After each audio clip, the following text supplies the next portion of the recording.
British order of 9 angels के काले कारनामों से आप सभी अनुभाग 18 में अवगत हो चुके थे। हम बता रहे थे आपको ये कोटिंग के विषय में, और इस प्रकरण में इससे संबंधित यह अंतिम अनुभाग होगा। इसके आगे के अनुभागों में हम और भी अन्य विषयों पर अपना विमर्श प्रस्तुत करेंगे। तो ये कोटिंग ने जब ऑर्डर ऑफ 9 एंजल्स में अपना काम प्रारंभ किया था एर्गो के माध्यम से, चूँकि एर्गो वहाँ से जुड़ा हुआ था कथित रूप से, और ये लोग शैतानों को एक्सट्रीम श्रद्धा के साथ, विश्वास के साथ पूजते थे और ह्यूमन सेक्रीफाइस इत्यादि करते थे। बाद में जो ऑर्डो असेंसम एस्टर्नलिस ने इसको जब गोद लिया और इसको 10 से लेकर 18 डिग्री तक का ज्ञान दिया, जो भी उनके मत में मान्य होगा, जो भी उनके यहाँ व्यवस्था होगी इस प्रकार के विद्याओं को सिखाने की, तो इसका उद्देश्य यह था कि हम रेगुलेट करें इन शक्तियों को, जो एस्ट्रल फॉर्म से जो फिजिकल फॉर्म में आकर लोगों के काम को ओवरटेक करते हैं, उनको एम्पावर करते हैं, उनको अनावश्यक रूप से समाज में हस्तक्षेप करने के लोग साधते हैं और विध्वंसकारी परिणामों को जन्म देते हैं, उनको रेगुलेट करें। लेकिन क्या ये रेगुलेशन उतना सफल हो पाया है? नहीं हो पाया है। इसका कारण क्या है कि जब वो शक्तियाँ कनेक्ट करती हैं तो वो टेम्प्ट करते हैं लोगों को कि हम और अधिक प्रसिद्ध हों, और अधिक पैसे वाले हों, और अधिक प्रभुत्वशाली हों। प्रभुत्व का नशा, प्रभुता पाए का ही मद नाही, गोस्वामी जी ने लिखा है। तो ये सब जितनी पैशाचिक शक्तियों की आराधना करते हैं, उतनी पैशाचिक शक्तियों के संपर्क में आते रहने से, उतनी क्रियाओं को करते रहने से, उस माहौल में 24 घंटे सोचते रहने से इनका मन कली पुरुष के प्रभाव में अधिकाधिक आ जाता है। इसलिए रेगुलेटरी बॉडी के निर्माण के बाद भी ये लोग कुछ ठोस प्रभाव नहीं दिखा पा रहे, सिवाय कुछ असफल प्रयासों के। हालांकि कुछ मामलों में जो इस प्रकार के अभियान हैं उनमें जब छापेमारी होती है, लोग सतर्क होते हैं, कुछ कमी आती है, इनकी गोपनीयता थोड़ी भंग होती है। लेकिन अगर इसमें संदेह होता है कि चलो जैसे म्लेच्छराज ने बड़े स्तर पर सरकार को नियंत्रित कर रखा है, तो इनके जब रिचुअल्स हैं उनको जब रेड मारा जाता है तो जो पुलिस आती है, वो जो FBI आती है, जो भी सीक्रेट एजेंसियाँ इनको गिरफ्तार करती हैं या इनके कुकर्मों का पर्दाफाश करती हैं, वो भी तो कहीं ना कहीं म्लेच्छराज की व्यवस्था के अंतर्गत आ रही हैं। तो फिर म्लेच्छराज की व्यवस्था का एक परिंदा दूसरे परिंदे के घोंसले को कैसे उजाड़ रहा है? यही अर्थ होगा ना, क्योंकि म्लेच्छराज की ही वो उपासना कर रहे हैं या उसकी शक्तियों को उपासना कर रहे हैं और म्लेच्छराज के बल को बढ़ा रहे हैं। फिर म्लेच्छराज ही जब ये सब गवर्नमेंट्स को रन कर रहा है, इकोनॉमी को कंट्रोल कर रहा है, बहुत हद तक इन्फ्लुएंस कर रहा है, तो फिर कैसे म्लेच्छराज की ही बनाई पुलिस प्रशासन व्यवस्था उसी उपासकों के इस अभियान को ध्वस्त कर रही है या उनके अनुयायियों को जेल में डाल रही है? वो ऐसे कि जब किसी व्यक्ति का खुलासा समाज में हो चुकता है, जो गुप्त है, उसके साथ ऐसा नहीं किया जाता। अब मैं आपको एक विषय समझाने जा रहा हूँ। मान लो ABC 3 स्तर हैं। इसमें A जो है वो इनिशियल प्रैक्टिशनर है, गुप्त रूप से काम कर रहा है, इंटर्नशिप में काम कर रहा है, इन्फेंट्री मैन है। B जो है वो थोड़े ऊपर के अधिकारी हैं, थोड़े सुपीरियर हैं, अथॉरिटी हैं, लेकिन उनको ये नहीं पता है कि हम एक्चुअली काम किसके लिए कर रहे हैं। A को पता है हम किसके लिए काम कर रहे हैं, C को पता है हम किसके लिए काम कर रहे हैं।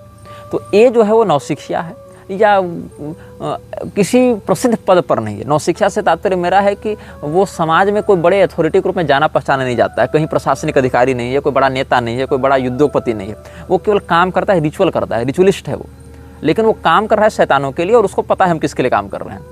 मतलब पूरा भले ना पता हो, एग्जैक्ट सुपीरियर को ना जानता हो, लेकिन उसको डिपार्टमेंट पता है कि हम किसके लिए काम कर रहे हैं। दूसरी बात, जो C है वो उसी डिपार्टमेंट की कोई हाई अथॉरिटी या हाई ऑर्डर के लिए काम करता है। लेकिन B जो है वो C के अंतर्गत काम करता है, लेकिन वो पता नहीं उसको कि हम एक्चुअली किस डिपार्टमेंट के नौकर हैं। तो आप ऐसे समझ सकते हैं, यहाँ पर A जो है वो छोटे स्तर का साधक है, अप्रसिद्ध व्यक्ति है। जो C है वो किसी राष्ट्र का राष्ट्राध्यक्ष है या किसी सेना का जनरल है या कुछ और बड़े संस्था पर है, और B उसी विभाग में काम करने वाला कोई छोटा मोटा अधिकारी है।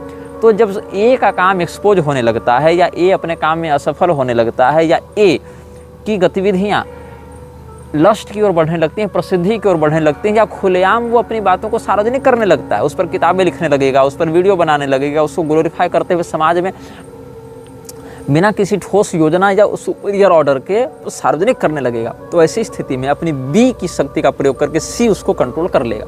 तो हैं दोनों एक ही व्यवस्था में, लेकिन उस व्यवस्था को एक्सपोज करने के कारण हो सकता है एक्सपोजर के पीछे कोई न कोई छुपी हुई वासना हो या छुपा हुआ उद्देश्य हो, महत्वाकांक्षा हो जो पूरी नहीं हो पा रही है, वो कंट्रोल नहीं कर पा रहा है कि हम जब इनको समन कर रहे हैं तो इनसे अपना सारा काम करवाएं, उनको ग्लोरीफाई करें, समाज हमारे बारे में जाने कि ये इतनी सिद्ध हस्ती है। तो ये जो है जब उस अभियान को जाने अनजाने एक्सपोज करने लगता है, उसके बारे में समाज में चर्चाएं होने लगती हैं, उसकी गोपनीयता भंग होने लगती है, तो सी जो बड़ा सुपीरियर हाई ऑर्डर का है वो अपने किसी अधिकारी के माध्यम से, जिसको खुद नहीं पता है वो एक्चुअली जो सी को नेता समझ रहा है, जनरल समझ रहा है, बिजनेसमैन समझ रहा है, वो किस कल्ट से जुड़ा हुआ है उसको खुद नहीं पता है, उसके माध्यम से रेड मरवाती है और कहा जाता है पुलिस ने ये सब तंत्र मंत्र करने वालों को या ऑकल्ट प्रैक्टिशनर्स को गिरफ्तार किया। दो समान व्यवस्थाओं के अधिकारी एक दूसरे को ऐसे नियंत्रित कर रहे हैं। अब आप आशा है थोड़ा बहुत इस व्यवस्था की प्रणाली को समझ गए होंगे। तो हम आपको आगे बता रहे थे, पृष्ठ 22 के आसपास हम पहुंचने वाले हैं। तो ये कह रहा है कि रेगनम स्पिरिटस इसने नाम दिया गेटवे खुलने के बाद जो दुनिया इसको दिखी। गेटवे जैसे बैठा हुआ है, गेटवे इसके सामने प्रकट हुआ, ऐसा इसने वह वर्णित किया है। उस गेटवे के ओपन होने के पीछे जो रेगनम स्पिरिटस है उसमें इसने 3 तत्वों को देखा।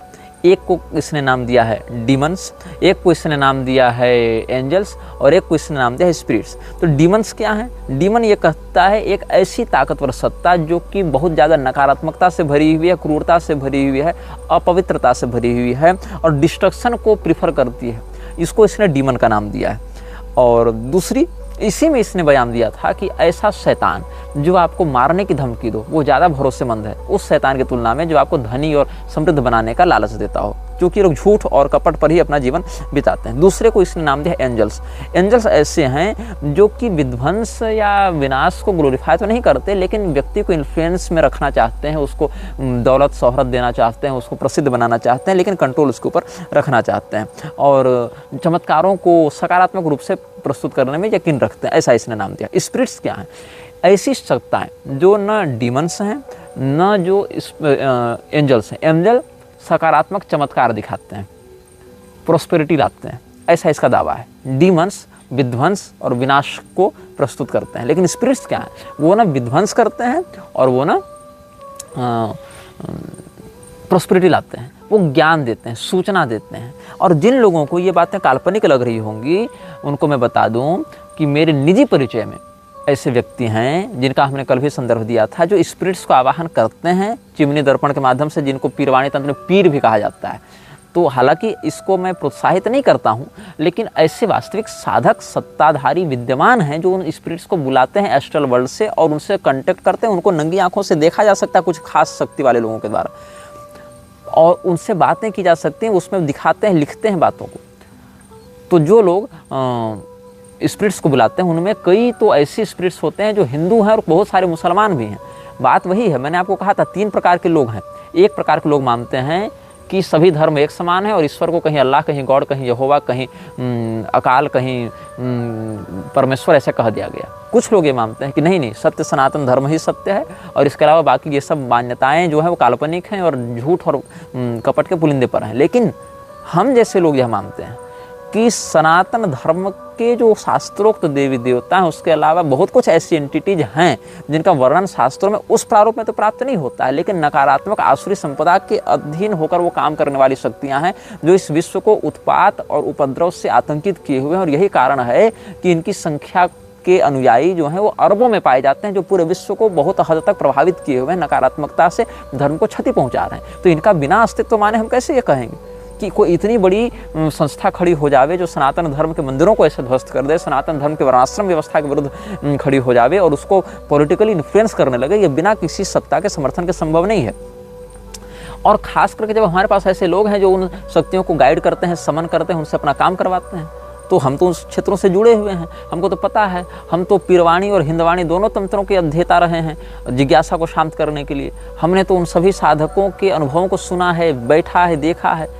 हम तो तुलसी पत्र और गंगा जल पर निष्ठा रखने वाले वैष्णवों की संगति में भी रहे हैं और नरमांस भक्षी अघोरियों को भी हमने देखा है कि भाई वो क्या करते हैं, कैसे करते हैं। हालांकि हमने संगति केवल जिज्ञासावश की, ये नहीं कि वहाँ गए तो नरमांस खाने लगे और दारू पीने लगे, ऐसा नहीं। जो हमारा संयम आचार विचार हो तो अपना ही रहेगा, बस हमने देखा कि वो क्या कर रहे हैं, कैसे कर रहे हैं, उनमें क्या बातें हैं, क्या पद्धतियाँ हैं। तो जैसे मैं एक नागा साधु के बारे में बताऊँगा, पूरा नाम नहीं बताऊँगा, भारतीय उपाधि के नागा साधु हैं। वो गए थे मजार जगाने के लिए कलियर शरीफ, हरिद्वार के आगे। अब कलियर शरीफ इस्लामी क्षेत्र है, लेकिन ये नागा साधु होकर वहाँ गए थे, मेरे निजी परिचय में थे। और वहाँ पर ये जिस जिन को सिद्ध करने गए थे वो जिन इनसे सोने की मांग करता था, स्वर्ण की डिमांड कि तुम हमको सोने का टीका ला के दो, सोने का कंगन ला के दो, सोने का कुंडल ला के दो। तो इस जिन को क्या क्यों दें? वो जिन कहता था कि मैं काली जी की सेवा करता, हमको काली जी को चढ़ावा चढ़ाना पड़ेगा ताकि वो अपनी सेवा से हमको यहाँ तक आने की अनुमति दें तुम्हारे लिए। तो बाद में उनके पास पैसा था नहीं, तो मेरे परिचय के एक बड़े सेठ ने उनको खूब स्पॉन्सर किया और खूब उनको 10-15 लाख रुपए दिए जितना भी था, और वो सब चढ़ावा उसने चढ़ाया, वो सारा गायब हुआ। और जब वो एक मंत्र ये सब जगा रहे थे वो नागा साधु, तो क्या हुआ कि कुछ शराबी गंजेड़ी लोगों ने उन पर आक्रमण किया। उसी समय उसने उस शक्ति को पुकारा और उस शक्ति ने उन सबों को ऐसा मारा, उठा उठा के पटका कि वो मरे तो नहीं, लेकिन फिर जीवन में फिर वो मतलब लगभग हाथ पैर तो सबके टूटे, लेकिन फिर वो इस प्रकार से किसी साधना के मतलब छेड़छाड़ करने का साहस नहीं करेंगे। तो इस प्रकार के वो साधक थे। बाद में जिस सेठ ने उनको स्पॉन्सर किया था उसने उस जिन को अपने कंट्रोल में लेने का प्रयास किया, तो जिन ने उसको धमकाया कि तुम्हारा इकलौता बेटा है, मार देंगे, तुम ज़्यादा हमसे छेड़छाड़ मत करो। और वो जो साधु बाबा थे और जो स्पॉन्सर था, दोनों में फिर झगड़ा हो गया किसी बात को लेकर, फिर दोनों अलग अलग रास्ते चले गए। वो साधु बाबा भी उसको साफ देकर निकल गए। दोनों को हम निजी रूप से जानते थे, हालांकि अब दोनों से मेरा परिचय प्रत्यक्षतः नहीं है, नंबर इत्यादि भी नहीं है, लेकिन पिछले 3 साल पहले तक उनसे मेरा संपर्क मतलब परिचयात्मक था। किसी यज्ञ में हम लोग मिले थे और 1 आध महीना हम लोग साथ में रहे भी थे। तो ये मैं इसलिए बता रहा था क्योंकि जो लोग कहते हैं कि ये लोग होते ही नहीं, एग्जिस्ट ही नहीं करते, वो कभी इस क्षेत्र में घुसे नहीं हैं। वो केवल सुनी सुनाई बातों के आधार पर एक अवधारणा बना लेते हैं। जब तुम क्षेत्र में घुसोगे तब समझोगे कि केवल लिखी लिखाई बातें नहीं हैं, उनमें हाँ हो सकता है वर्णन में 100 बातें कही गई तो 100 बातें सारी सच ना हो, लेकिन 50 बातें तो बिल्कुल सच हैं जिनका एक वास्तविक एग्जिस्टेंस होता है, प्रभाव होता है। तो हम आपको आगे की जानकारी दे रहे थे। हम आपको इसके साथ वो तीनों यंत्र भी दिखा देंगे जो ओपनिंग द गेटवे का है, और उसके कुछ विशेष इनकंटेशंस हैं। जैसे जो गेट को खोलने का था उसमें लिखते हैं रैंतका मा ताजू मिटामतु सस्पार्टू इज टर्टाल कल्ट आमता फालतू इरेट सल कलमा कल्टामू टेलका रेड जरातू इलकाजू फेल्टामा परतातू अल्त फालतू पांतालू साक्स आलू टेम्पाल्टा कासुफेम काला केल्ट आमटू पेज टासू। इस प्रकार का इसका इनकंटेशन है गेटवे खोलने का, ये समनिंग के लिए है। और इसकी बहुत सारी पद्धतियां हैं जिस पर मैं चर्चा करना आवश्यक नहीं समझता हूँ। इसके बाद जो गेटवे खोलेगा उसको एक विशेष प्रकार का यंत्र धारण करना होता है और ये यंत्र पहनना होता है ताकि ये उस गेटवे के अंदर जो एंटिटीज हैं उसके प्रभाव में ना आवे, उनसे ये अदृश्य रहे। जैसे वो गेटवे के अंदर ये प्रवेश करेगा या गेटवे प्रवेश चलते हुए नहीं करेगा, जैसे आप बैठे हुए हैं वो डायमेंशन आप में समाहित होता जाएगा। जैसे आप बैठे हुए हों ट्रेन में और ट्रेन जब चलती है तो सामने का जो परिदृश्य आपसे जुड़ता हुआ पीछे की ओर जाने लगता है, वैसे ये बैठा रहेगा साधक और वो सारे दृश्य इसको अपने सामने दिखते रहेंगे बस, मतलब ये फिजिकली कहीं ट्रेवल नहीं करेगा उस समय, वो सारा दृश्य इसके सामने से गुजरता रहेगा। जैसे आप किसी ट्रॉली पर बैठे हो और आपको गुड़का दिया गया हो तो आप लुढ़क गए हो और उधर से सारा का सारा जो पर्यावरण है आपसे गुजरता जा रहा हो, आप गाड़ी में बैठे हैं, ऐसे बैठा रहेगा और वो सारा परिदृश्य इसको दिखेगा। तो वहाँ के जो एंटिटीज हैं इसको बाधा न पहुँचावें, ये उनसे अदृश्य बना रहे, इसके लिए एक सील ऑफ सॉर्सरर होता है जिसको धारण करके बैठता है। वो कैसा दिखता है यंत्र, ये भी हम आपको स्क्रीन पर दिखा रहे हैं। इसके बाद कैसे वहाँ के जो एंटिटीज हैं उनसे संवाद किया जाएगा, संवाद करने का भी एक यंत्र होता है। एक यंत्र है गेट खोलने का, एक यंत्र है सुरक्षा का, अदृश्य होने का, और एक यंत्र है उनसे संवाद करने का, स्पेसिफिकली उनको प्रोवोक करने का। तो ये जो ज्वाला का साम्राज्य म्लेच्छराज का है, इसमें एक मंत्र पढ़ा जाता है ताकि व्यक्ति वहाँ के जो राज्य हैं, और कहीं ना कहीं मुझे ये ऐसा लगता है अंदर से कि पैरागमम का वो वास्तविक चित्रण भी है जहाँ पर उसका साम्राज्य चलता है उस डायमेंशन में। तो अष्टू माल्कू टाडाट अर्काटा सास्टज सेग्ज अल्टामो पार्टू इरेटेम्पाल क्रेज टाफेल्टा वास्काला रिजेंट मेट सेंट्रोस टासास्त्रुस स्टॉस मेल्टा केल्टा केल्टा केल्टा हाइन। इस प्रकार के इनकैंटेशंस का प्रयोग करके उन झटकों से, जब वो डायमेंशन आपसे टकराएगा तो उन झटकों से बचने के लिए पड़ता था। तो जो पहला साम्राज्य, पहला लेयर है, फर्स्ट किंगडम ऑफ फ्लेम्स हैं, उसमें बहुत से इसको एंटिटीज दिखी, जिसमें पहले एंटिटी का नाम था मार्टेल। और ये मार्टेल जो है वो उसकी आँखें बहुत गहरी थीं और वो लाल रंग के वस्त्रों में था, और सबसे पहले ये मिला। और उसके बाद एश्मेक मिला। एस्मे के बाद टुएल मिला, इन सब के यंत्र भी इसने दे रखे हैं। उसके बाद सैम्स्क मिला, फिर ये दूसरे परत में गया, किंगडम ऑफ नाइट में गया, वहाँ पर इसको सबसे पहले कैल्टेमटेल मिला, फिर रस्कटर मिला, ऑफाल मिला, एल्थैलिन मिला, शेंटामोट मिला, स्रैगबेल मिला। फिर इसके बाद वो 3 लोग इसको मिले जो 3 लोग इसको बुक देने आए थे, ऐसा इसने दावा किया है। जो 3 लोगों ने इसको नवंबर 2000 ईस्वी में एक मैन्युस्क्रिप्ट ला कर दी थी, वो 3 लोगों से मिलती जुलती कोई एंटिटी इसको मिली। शक्ल ऐसे ही दिख रही थी, लेकिन इसने वेरीफाई वैसा नहीं किया है खास करके। इसमें एक व्यक्ति जो था फेस्टस जो था, उसका चेहरा देखकर लगता था जैसे किसी ने उसको आग में भून दिया हो, जैसे अग्नि से जले हुए किसी मृत्यु को आपने अगर देखा हो, किसी व्यक्ति को जल के मरता हुआ देखा हो, तो उसके शरीर में कैसी कालापन और चमड़ी उधड़ी हुई लगती है, तो उस प्रकार का उसका स्वरूप था। दूसरा था मैटन एक बूढ़े व्यक्ति की आकृति में था और बहुत शांत और सौम्य तरीके से बात करता था। और तीसरा था एट्रन मृत्यु सज्जा पर पड़े हुए एक मरणासन व्यक्ति के स्वरूप में था। इसलिए कहा जाता है कि एट्रन से ज़्यादा बात नहीं करनी चाहिए। It is advised to spend as little time with एट्रन as possible, as his presence is quite literally sickening. प्रभाव में व्यक्ति आ सकता है, वो मृत्यु के प्रभाव को दिखाता था। फिर आगे ये सब पहुँचे, जो मृत्यु के ज्वाला के साम्राज्य की दूसरी परत में ही आगे ये सब गए, तो पेड्रिलियन मिला, लैडन मिला, या ईडन भी कहते हैं, एल या आई दोनों के फॉन्ट में थोड़ी दिक्कत है। फिर लेडिलॉक मिला, एसैरन मिला, लोक्रोस्ट मिला, पैरन मिला, डेगल मिला, अबार्टाला मिला, हैकाल्टोर मिला, फिर डिशोर डियोरिया मिली या मिला, जो भी है, नहीं ये तो स्त्री ही लग रही है। शी शब्द का प्रयोग किया है। Shift between a beautiful young innocent virgin and old crone, इस प्रकार से इसने लिखा है। मेल्टा, इस प्रकार से। फिर नीले रंग की ज्वाला का एक साम्राज्य इसको मिला, उसमें सतग्रेल, पेल्टेटोर, सेस्टेन, फोर्टियर, टैलोस इसने मिला। फिर ये छायाओं के साम्राज्य में घुसता है उस डायमेंशन में, वहाँ टेरेटूर मिला, टैरगेल, सेल्टनट, फेल्टॉर्न, हेप्टोमेल्टोर और मेस्टोरेट, इस प्रकार से। फिर ये नीले के बाद लाल ज्वाला के साम्राज्य में घुसा। ज्वाला के भी अलग अलग रंग थे ना, तो लेटिर, सैस्पू, क्रेट, टूल ये मिला।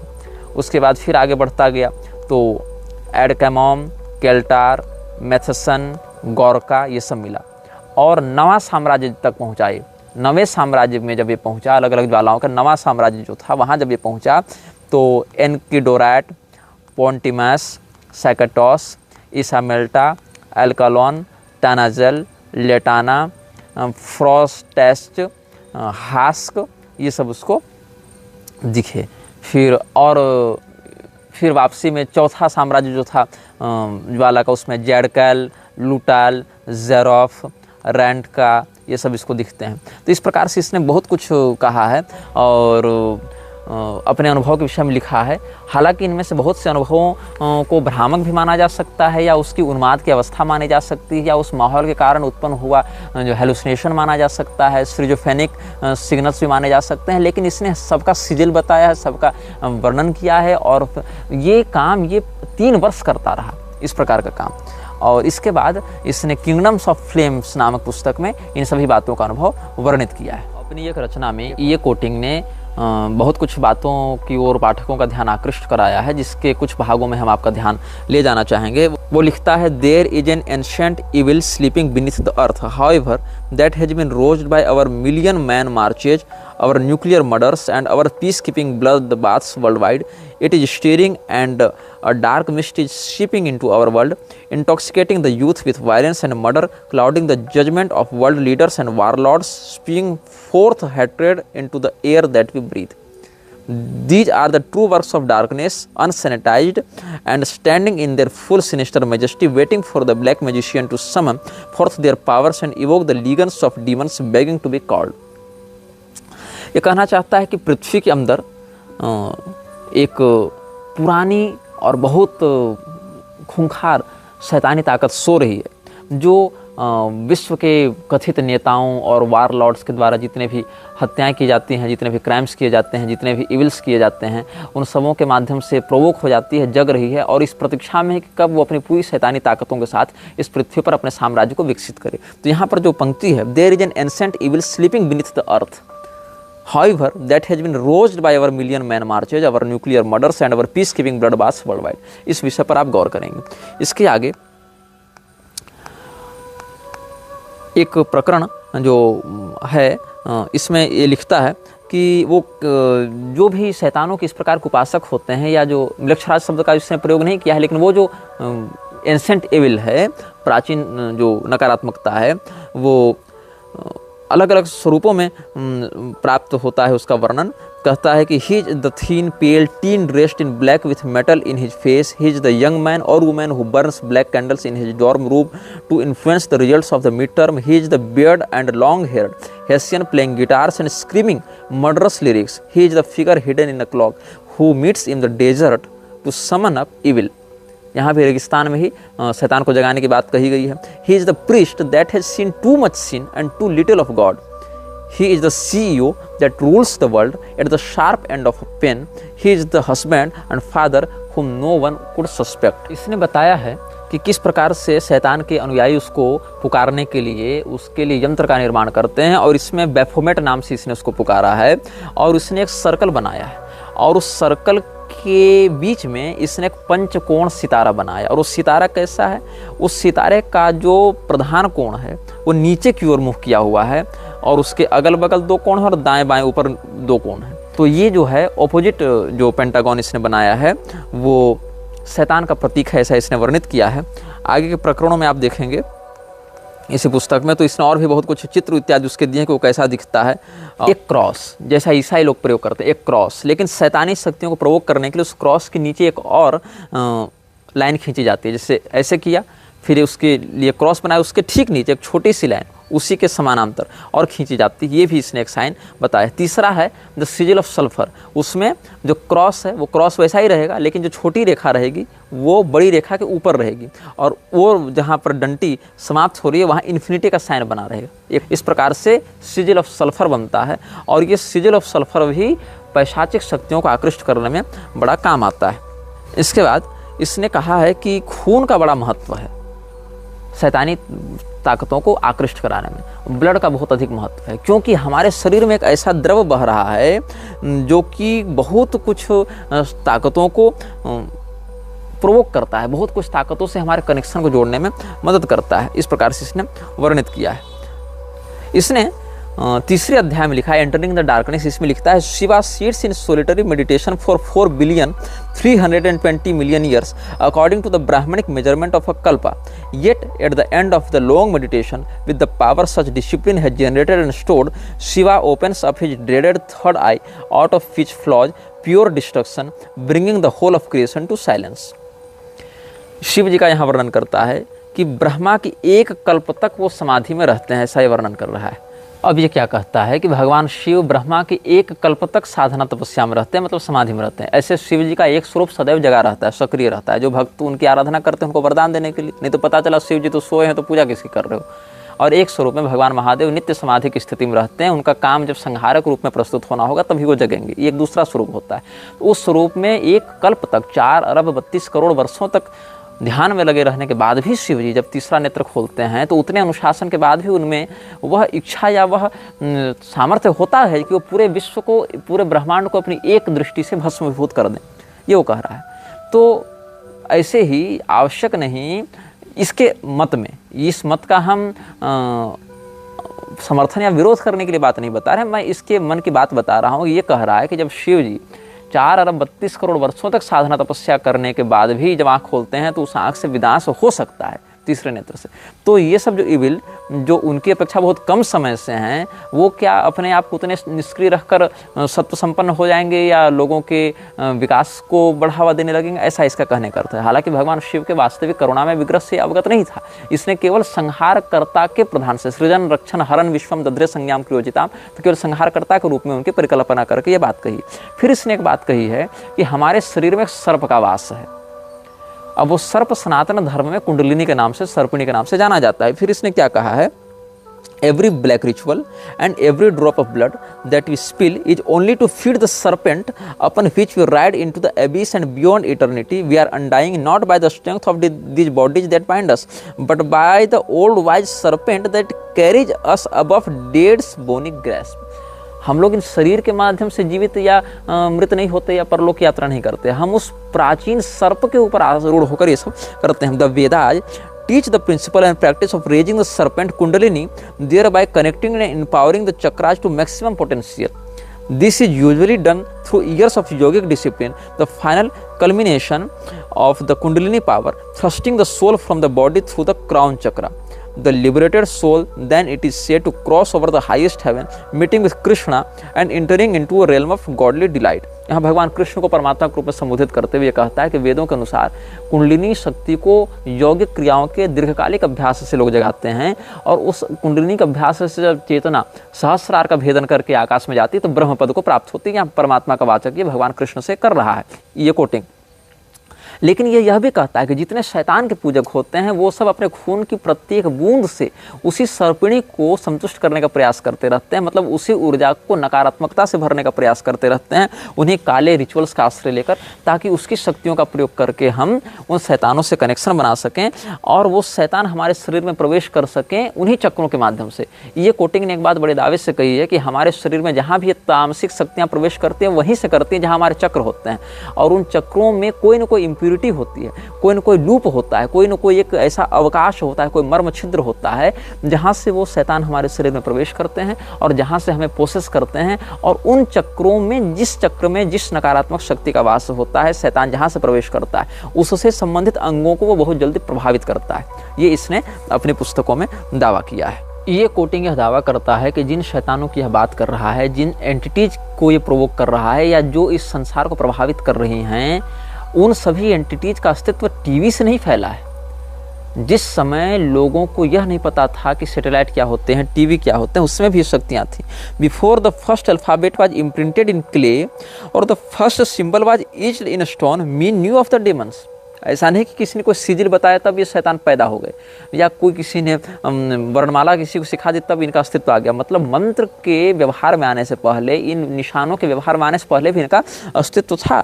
No church needed to direct their ears to be shrieking in the south west wind, nor did the people need a priest to show them the dead bodies of their deceased neighbours, or there was no big screen or TV set to dictate the shape the devil would take when he was rising, yet he still would rise. ऐसा नहीं कि कोई बड़ी बड़ी church और पादरियों के सम्मेलन में जाकर लोग बताते थे ईसाइयों के यहाँ कि ये शैतान ऐसा दिखता है वैसा दिखता है, तब से ये हैं। मतलब चर्च की पैदाइश से पहले, इस्लाम की पैदाइश से पहले या यहूदियत की पैदाइश से पहले भी ये लोग थे, और ये शक्तियाँ प्रभावी थी, काम करती थी। बस अलग अलग समयों में अलग अलग सभ्यताओं के माध्यम से इनसे संपर्क करने का तरीका बदलता गया, लेकिन ये इनकी नकारात्मकता, इनका जो सिनिस्टर ग्रीड है या सिनिस्टर लस्ट है वो नहीं बदला है। तो आगे के प्रकरणों में इसने यह कहा कि in less spiritually restrictive times and places such as India between 1500 BCE and 300 BCE, a greater understanding of demons is gained through the study of Vedic text and their companion, the Bhagavad Gita. इसने कहा है कि ऐसे समय में जहाँ पर जो आध्यात्मिकता थी वो प्रतिबंधित नहीं थी, मतलब अभी के लोग तो अध्यात्म के जगत से जुड़े हुए नहीं हैं, अभी धार्मिकता उतनी नहीं है, अभी तो बहुत अधिक वैमनस्य और नकारात्मकता समाज में है। लेकिन ऐसे समय में जहाँ पर नकारात्मकता उतनी थी, जहाँ पर लोग अध्यात्म को प्रमोट करते थे, वैसा जीवन जीते थे, विशेष करके ऐसे स्थान और ऐसे कालखंड में। इसने स्थान बताया है भारत और कालखंड बताया है ईसा से 1500 साल पहले। तो ईसा से 1500 साल पहले बौद्धों का भी उतना आतंक नहीं था, बौद्धों जैनियों का भी आतंक उतना नहीं था। तो उस समय के लोग भी इन शैतानी शक्तियों के विषय में जानते थे, उनसे सतर्क रहने का उपदेश करते थे। तो वेदों में भी अलग अलग स्थानों पर इनके संकेत प्राप्त होते हैं, और साथ साथ वेदों का सार जिस ग्रंथ में, भगवद गीता में भी, वहाँ भी इनका प्राप्त होता है। Among themes of yogic discipline, non attachment from the passions of the world and focusing upon Krishna through all things, the powers and functions of demigods and demons are taught. The demons of Hinduism were called asuras, which literally means power hungry.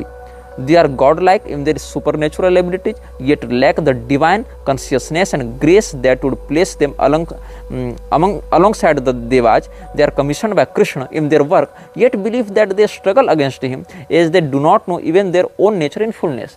ये कह रहा है कि ये सब जो नकारात्मक शक्तियाँ होती हैं, ये किसके कहने पर काम कर रहे हैं? भगवान कृष्ण के कहने पर काम कर रहे हैं। कैसे? भगवान कृष्ण ही कालोस्मि लोकक्षयकृत प्रवृद्धो लोकान समाहर्तुम इह प्रवृत्तः इस रूप में प्रस्तुत हुए थे। अर्जुन को क्या कहा? मैं ही काल हूँ, मैं सबको मारने आया हूँ। अब दिखा क्या? दुर्योधन की सेना में जो राक्षस हैं, अलम्बुस अलायुध ये सब काम कर रहे हैं, भीष्म पितामह द्रोणाचार्य कर्ण इत्यादि को जिन्होंने पोसेस कर रखा है, जिनका वर्णन महाभारत में भी प्राप्त होता है, ऐसे राक्षसों को क्या लग रहा था कि हम तो अपने लिए कर रहे हैं, हम धर्म के विरुद्ध कार्य कर रहे हैं, हम तो कृष्ण के विरुद्ध कार्य कर रहे हैं, क्योंकि कृष्ण पांडवों के पक्ष में है, हम दुर्योधन के पक्ष में। तो उनको क्या लगता था कि हम कृष्ण के विरुद्ध कार्य कर रहे हैं, लेकिन ये सब भगवान कृष्ण की इच्छा से ही कर रहे थे। लेकिन इनको क्या लगता था कि हम तो अपना एक संघर्ष स्थापित कर रहे हैं। वैसे जितने भी पैशाचिक शक्तियाँ हैं वो सब भी युग धर्म के अनुरूप कार्य कर रहे हैं, कलयुग को बढ़ाने के लिए काम कर रहे हैं। कलयुग को किसने बनाया? संपूर्ण युगों को कौन संचालित करता है, कौन निर्मित करता है, कौन उनके गुणधर्म आदि का संचालन करता है? भगवान स्वयं करते हैं। तो भगवान ही चतुर्युग प्रवर्तक हैं, तो भगवान ही सतयुग त्रेता द्वापर कलयुग सबके कारक हैं, और उन तद्दत युगों के युग धर्म के भी कारक हैं। इसीलिए अयम तो युग धर्मो ही वर्तते कस्य दूषणम, ऐसा भी देवर्षि नारद ने चिंतन किया। तो भगवान ही इन सभी क्रियाओं के कर्ता और विनियोजक हैं। कृष्ण भगवान का यहाँ पर उस नाम लिया है, क्योंकि विदेशों में इस्कॉन का भी अधिक प्रभाव रहा है ना, तो इस्कॉन ने कृष्ण तत्व के माध्यम से कुछ किया है। यद्यपि इस्कॉन के विषय में हम पूरा एक सेक्टर अलग से इसी अनुभाग में प्रस्तुत करेंगे, ताकि उनके भी आप षड्यंत्र को समझ सकें। लेकिन कहने का अर्थ है कि कृष्ण तत्व का विशेष उसने प्रचार किया, परमात्मा को कृष्ण नाम से उसने अधिक प्रचारित किया विदेशों में। तो इसीलिए जब वहाँ के लेखक ये सब बातें लिखते हैं तो स्वाभाविक रूप से कृष्ण शब्द का प्रयोग अधिक करते हैं। तो इसने कहा कि जो डीमंस, जो असुर या जो शैतानी शक्तियाँ इस प्रकार का विध्वंस करती हैं या इस प्रकार की नकारात्मकता को फैलाती हैं, वो भी भगवत इच्छा से ही ये कार्य कर रही हैं। बस उनको पता नहीं कि हम किस महासत्ता के अंतर्गत ये कार्य कर रहे हैं। और ये क्या कहता है आगे? It is the nature of demons to feed on human beings. ये इन पिशाचों का स्वभाव होता है कि मनुष्यों का भक्षण करें। कैसे? Human beings are formed of 36 elements: excrement, urine, saliva, flesh, blood, skin, bone, the 5 solid internal organs, the 6 empty internal organs, the hair of the head, the hair of body, energy, life and so forth। इसने यहाँ 36 प्रकार के तत्वों से मनुष्य शरीर को निर्मित बताया है, जिसमें हमारे मल, मूत्र, थूक, चमड़ी, वीर्य और हड्डी, खून, मज्जा, ये सब हमारे ज्ञानेंद्रिय, कर्मेंद्रिय, अंदर की अंग, माथा का बाल, शरीर का बाल और अलग अलग प्रकार के इसने तत्वों के नाम बताए हैं। और ये सब जो हैं demons of inferior capacity feed upon excrement and the like. जो बहुत कम शक्ति के पिशाच होते हैं वो सब मल मूत्र का आहार भक्षण करके रहते हैं। बहुत डीप इसने इस बात को एनालिसिस करके लिखा है। और demons of intermediate capacity eat bones and similar parts, while demons of superior capacity live on human vitality. जो सबसे निम्न स्तर के पिशाच होते हैं वो सब क्या करते हैं? मनुष्य के मल मूत्र इत्यादि का भक्षण कर लेते हैं। जो मध्यम स्तर के पिशाच होते हैं वो मनुष्य के रक्त, मज्जा, हड्डी इत्यादि को अवशोषित करके भक्षण कर लेते हैं। लेकिन जो उच्च स्तर के पिशाच होते हैं वो मनुष्य के प्राण शक्ति का अवशोषण करते हैं, उसके वाइटल लाइफ एनर्जी को खाते रहते हैं। और जो उच्चतम स्तर के पिशाच होते हैं वो किसके लिए उत्तरदायी हैं? महामारी इत्यादि लाकर विश्व की जनसंख्या को व्यापक रूप से मारने के लिए उत्तरदायी होते हैं। ऐसा ही लिख रहा है कि they are the powerful demons who bring about epidemics. इस प्रकार से इसने दावा किया है। ये कोटिंग ने एक अनुभव अपना साझा किया है। जब वो 22 वर्ष का था, उसने पेमन को कैसे बुलाया। ये लिखता है कि किंग पेमन जो है वो पहला ऐसा पिशाच था जिसको इसने सफलतापूर्वक बुलाया। तो ये क्या कहता है? King Paimon was actually the first demon that I had successfully evoked to full manifestation. और जैसा कि हमने आपको उस साधक का संदर्भ दिया था, जो चिमनी पर लालटेन की जो लैंप होती है, चिमनी कांच, उस पर उसको बुलाया था। तो वैसे इसने पीर को बुलाया था, वैसे इसने पेमन को एक मिरर में बुलाया था। कैसे बुलाया? I was at the time 20 years old, 20 साल का था, and had been employed at a local rising star manufacturing plant for nearly 2 years। ये किसी कंपनी में काम करता था, 2 साल से काम कर रहा था, और इसकी कंपनी ने 1 वीक का वैकेशन दिया था अपने कर्मचारियों के लिए। तो कर्मचारी किसी भी कर्मचारी को, कंपनी किसी भी कर्मचारी को छुट्टी दे रही थी, और 20 साल का जो ये कर्मचारी था, मतलब ये कोटिंग था, उसने क्या कहा कि हमने 7 दिन खूब पार्टी की, खूब मौज मस्ती की, खूब ऐशो आराम किया, खूब घूमे फिरे और हो गए हम बीमार। अब बीमार ऐसे हो गए कि हम काम पर नहीं जा पाए, और जब काम पर नहीं जा पाए कुछ दिन बीमार रहे, जब दोबारा वापस गए तो मुझे बताया गया कि तुम नौकरी अब छोड़ने वाले हो। The company has been going through a slow season and just could not afford to keep people on if they really didn't want to be there. He sent me home for the rest of the day, instructing me to call him at 4 o'clock in the afternoon to see if I still had a job. तो इसके manager ने इसको डांटते हुए कहा कि देखो, हमारी कंपनी पहले से बहुत कम व्यवसाय कर रही है, हमारा प्रॉफिट मार्जिन बहुत कम हो रहा है, इसीलिए हम ऐसे कर्मचारियों को निकाल रहे हैं जो यहाँ आना जाना नहीं चाहते। तो तुम अभी घर जाओ, शाम को 4 बजे हमको कॉल करके पूछना कि हमारी अभी जॉब बची हुई है कि नहीं बची हुई, हम यहाँ काम अभी भी कर रहे हैं कि नहीं कर रहे हैं। अब ये जो है बेरोजगार होने वाला था और इसके पास सेविंग्स भी नहीं थी, तो इसने सोचा अब क्या करें, तो इसने पेमन को बुलाया। अब पेमन को इसने कैसे बुलाया, तो गोटिया का इसने प्रयोग किया, गोटिया का जो मार्गदर्शन था इसने प्राप्त किया, और सिजिल इत्यादि सब इसके पास थे ही, और इसने सिजिल को एक कंप्यूटर पेपर पर इसने बनाया, प्रिंटिंग पेपर पर बनाया, और जो भी इसकी प्रोसेस प्रक्रिया थी इसने बुलाया। तो अचानक से इसको ऐसा सुनाई पड़ी, why have you called me here. एक भारी आवाज़ ने इससे कहा कि तुमने मुझे यहाँ क्यों बुलाया। तो किंग पेमन को आदेश देने वाले तुम कौन हो, ऐसा इसने प्रश्न किया। तो एक काले रंग का एक शीशा टाइप का था इसके पास, तो उधर देखा तो इसने क्या अनुभव किया, कोई पुरुष है और वो बहुत ही महत्वपूर्ण और बहुत मतलब राजशाही पोशाक में है, और किसी जानवर के ऊपर ऐसे बैठा है जैसे वो जानवर नहीं, उसका वो सिंहासन हो। तो ये डर गया, फिर ये नेत्रों को ठीक से बंद किया, खोला, फिर देखा वो वहीं पर था, इसकी ओर देख रहा था। तो फिर इसने कहा कि मैं अपना परिचय दिया और कहा मैं तुमको अपनी शक्ति से नहीं बुला रहा हूँ, मैं तुमको एडोनाई और एल शडाई की शक्ति से बुला रहा हूँ। मतलब ये वो नाम है जो तुम्हारे ऊपर शासन करते हैं, तो bye their names you must ओबे। तो वो जो शक्ति थी पेमन की वो हिली नहीं, और उसने बस अट्टहास किया, जोर से हंसा, और फिर उसने कहा जो बुलाया ये कोटिंग जो अभिचारक, उसने फिर कहा, मैं अपना परिचय दिया, फिर कहा मैं तुमको अपनी शक्ति से नहीं बुला रहा हूँ, मैं तुमको एडोनाई और इल शडाई की शक्ति से बुला रहा हूँ। और इस बार जब दूसरी बार इसने कहा तो डरते हुए नहीं, पूरे कॉन्फिडेंस से, पूरे अथॉरिटी के साथ, पूरे कमांडिंग टोन में इसने कहा। तब वो जो हंस रहा था पेमन वो चुप हो गया, द डीमन वाज साइलेंट। और फिर उसने पूछा कि तुम क्या चाहते हो। तो इसने कहा कि मैं अपनी नौकरी बचाना चाहता हूँ, मेरी नौकरी जाने वाली है, तो मैं चाहता हूँ कि तुम मेरे बदले मेरी नौकरी बचाने मेरी मदद करो। और तो पेमन चुप हो गया और कुछ देर सोचा, फिर कहा कि तुमने बहुत देर कर दी मुझे बुलाने में, it may already be too late. तो ये कोटिंग ने कहा कि ठीक है, फिर तुम अपने स्तर पर जो भी कर सकते हो मेरे लिए कर दो, लेकिन कुछ करो। फिर वो जो रिचुअल क्लोजिंग हुई उसको थैंक किया, वो चला गया। और उसके बाद ये अपने ऑनर से मिलने के लिए गया। तो मिलने के लिए जब गया तो इसने सोचा कि अब तो हमको भी पता था भी बहुत लेट हो गया, हम मालिक पहले से गुस्से में, तो कितना वो सुधरेगा। जब ये अगले दिन गया उसके पास तो क्या देखता है, इसके पास एक चेक है, फाइनल चेक है। वो तो नौकरी जाने वाली है, इसकी नौकरी तो जाएगी ही, वो तो रिलीजिंग पेपर पर साइन हो गया था। लेकिन नौकरी जाने से पहले इसने क्या कि देखा कि मेरे पास जो पेमेंट का चेक आया है वो कितने का आया है।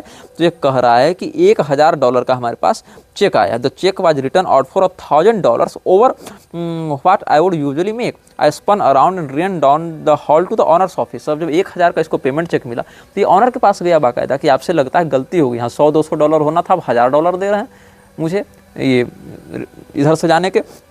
तो उसने बहुत गहरी दृष्टि इसकी ओर डाली और कहा कि नहीं, ये तुम्हारे 2 सप्ताह का पेमेंट ही है और इतना ही होना चाहिए, जाओ अपनी ज़िंदगी में ऐश करो। तो इसको फिर समझ में आया कि पेमन मेरी नौकरी तो नहीं बचा पाया, चूँकि वो ऑर्डर पेपर पर साइन हो चुका था, लेकिन उसने कुछ ऐसा किया, कंपनसेट मुझे किया, ताकि मुझे उस नौकरी से जितना प्रॉफिट होता उससे कहीं अधिक प्रॉफिट मुझे तात्कालिक रूप से हो गया। मतलब कई बार ये डीमन समन किए जाने पर वही काम नहीं करते एग्जैक्टली जो आप कह रहे हैं, बल्कि उस काम को थोड़ा मैनिपुलेट करके कुछ आपके हक में वो ला देते हैं, अपने विचारक के हक में, ऐसा ये कहना चाह रहा है। ये कोटिंग ने अपनी पुस्तकों में नरबली को बहुत विस्तृत रूप से वर्णित किया है, जिसके कुछ अनुभाग आपको हम सुनाने के लिए बता देते हैं। All invocations, incantations and ritual operations having been performed when the victim's throat is slit and the dagger is plunged into her heart, absolute silence is necessary in order to reap the dark whirlwind that will ensue। मतलब किसी महिला को कैसे नरबली के माध्यम से शैतानों की भेंट चढ़ाई जाती है, इस प्रकार के विषयों में इसने बहुत पृष्ठ लिखे हैं। मतलब इतने पृष्ठ लिखे हैं जिसको पढ़ने में कई कई दिन आपके निकल जाएंगे। और मैंने उन सभी बातों का अध्ययन करके पाया कि कितने अधिक पैशाचिक तत्वों के समर्थक रहे हैं। और यद्यपि ये कोटिंग ने अपने पुस्तकों में कई बार इन बातों का खंडन किया है, निषेध किया है, जैसे कि इसने कहा such rites do not take place, not in this time, not by any serious black magician, इस प्रकार से।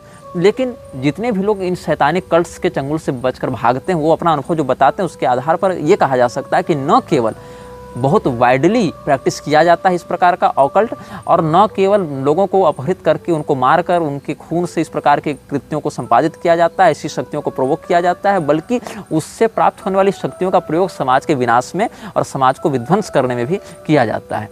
तो ये कोटिंग वस्तुतः ऑर्डो एसेंसम एस्टर्नैलिस का 18th डिग्री होल्डर होने के बाद भी, रेगुलेटरी बॉडी का एक प्रधान अधिकारी होने के बाद भी उतने प्रगल्भता से इस अभियान के समर्थन में काम नहीं कर पाया जो इससे अपेक्षित था, जिसका दुष्परिणाम आपको बहुत व्यापक रूप से देखने को मिल रहा है। ये कोटिंग के अनुभवों को और उसके द्वारा जितने विस्तार से शैतानी पद्धतियों का वर्णन किया गया है उसको सुनकर एक हत्या की गई थी, एक वास्तविक नरबली दी गई थी एक लड़की की।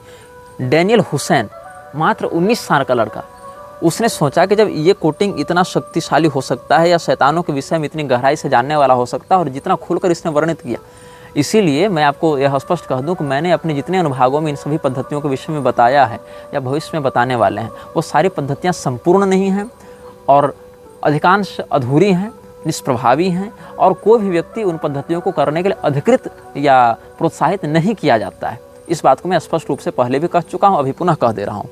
ये केवल सूचना को देने के लिए और उन विषयों को समझने के लिए प्रेजेंटेशन के रूप में दिया जा रहा है, ताकि उन विषयों में आपकी जानकारी बढ़े। ये प्रैक्टिस करने की मैं न अनुमति देता हूँ, न इस बात का समर्थन करता हूँ।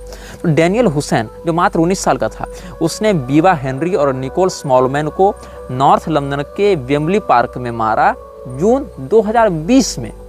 अभी 4-5 साल पहले, जून 2020 में, जब कोरोना अपने पीक पर था, तब उसने इनको उठाया, बीवा हेनरी और निकोल स्मॉलमैन को डैनियल हुसैन नाम के 19 साल के युवक ने, और उनकी बलि दे दी।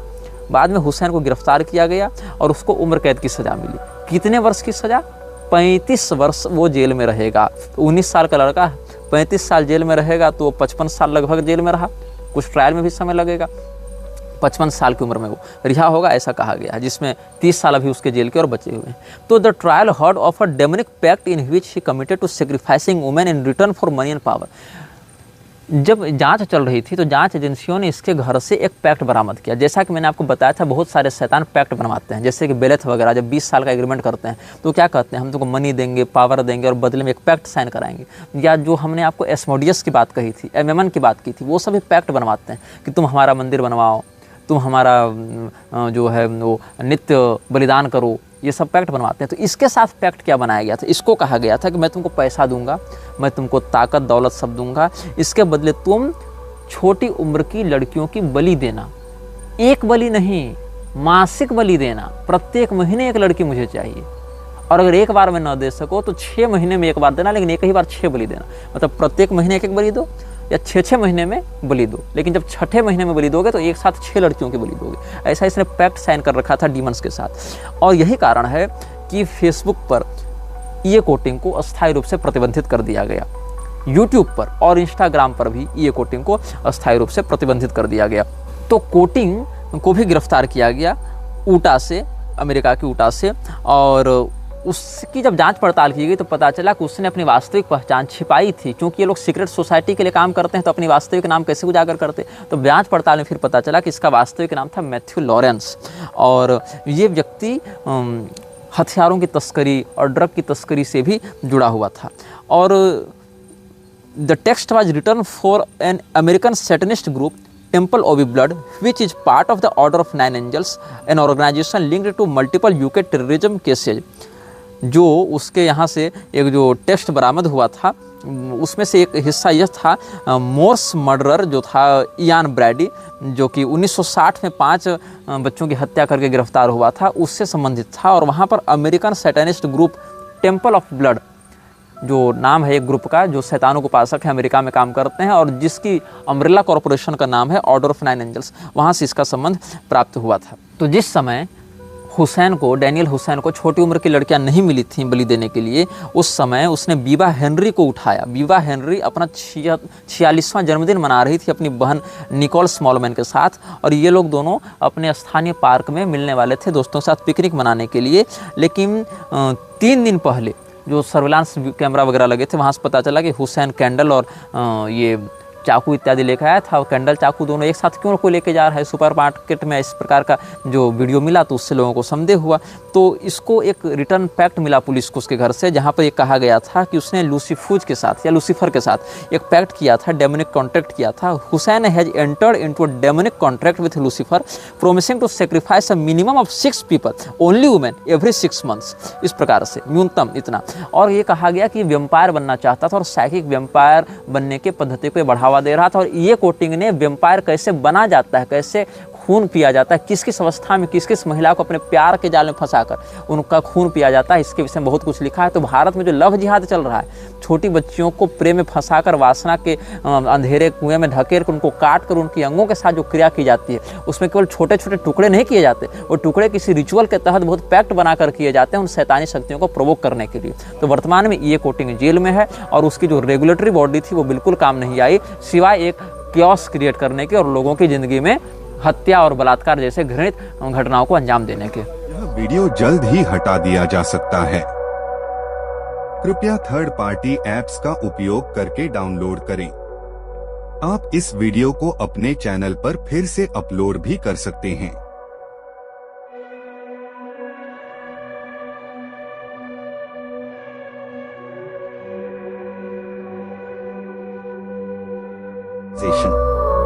This video may get deleted soon.